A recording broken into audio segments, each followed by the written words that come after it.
La délégation de l'Union européenne à Kinshasa a célébré le 8 mars par la sensibilisation des élèves d'avant et dernière année des humanités du lycée Bosangani Sacré-Cœur sur les élections. L'idée était d'amener ces futurs cadres à devenir des citoyennes qui participent activement de façon directe ou indirecte à la gouvernance du pays. 2 oratrices étaient choisies pour ce faire, 2 anciennes du lycée F. Bazaïba et Marie-Madeleine Kalala. Célébration de la journée de la femme par les finalistes et pré-finalistes du lycée Bosangani Sacré-Cœur par des réflexions sur les femmes et les élections. Ces femmes de demain qui commenceront la vie des adultes dès l'obtention de leur diplôme d'État ont eu droit d'être outillées sur les élections à cause de leur impact dans la vie des citoyens. Une initiative particulière de la délégation de l'Union européenne conduite par son ambassadeur, accompagnée des ambassadeurs des États membres. 2 anciennes lycéennes, 2 modèles, 2 voix autorisées de la vie des Congolaises étaient désignées pour s'entretenir avec les lycéennes.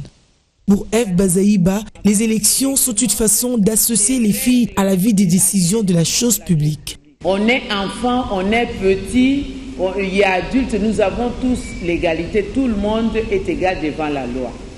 Nous avons l'égalité des droits.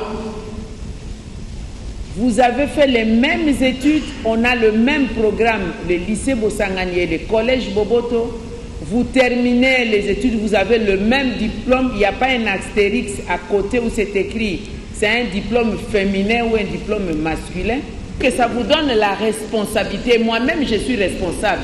C'est pourquoi j'ai dit, si nous, vos aînés, vos parents, nous avons échoué, vous devez changer les choses. Le combat de la parité commence par la formation. Ces têtes bien faites sont appelées à travailler pour la société. Interpellation de Marie-Madeleine Kalala. Notre combat se mène sur tous les fronts.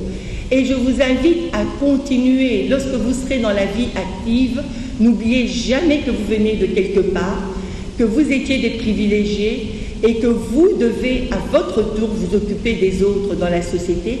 Et surtout vous battre pour avoir une société meilleure. L'UE qui accompagne le changement voulu par les citoyens congolais exhorte les jeunes filles à s'approprier la parité. Si nous sommes venus ici témoigner de notre engagement pour l'égalité homme-femme, c'est que nous faisons cela dans les délégations européennes et dans les ambassades des pays membres partout au monde. Cette lutte, elle est importante pour le Congo, mais elle est en fait importante pour toute la planète. S'il y a des femmes qui se présentent comme les dirigeants ou comme ça, gardez la solidarité entre vous et la soutien. Si l'égalité de droit est consacrée par l'article 14 de la Constitution, le pouvoir de la gouvernance, lui, passe par les élections, garanti par l'enrôlement, à quoi les filles ont été conviées.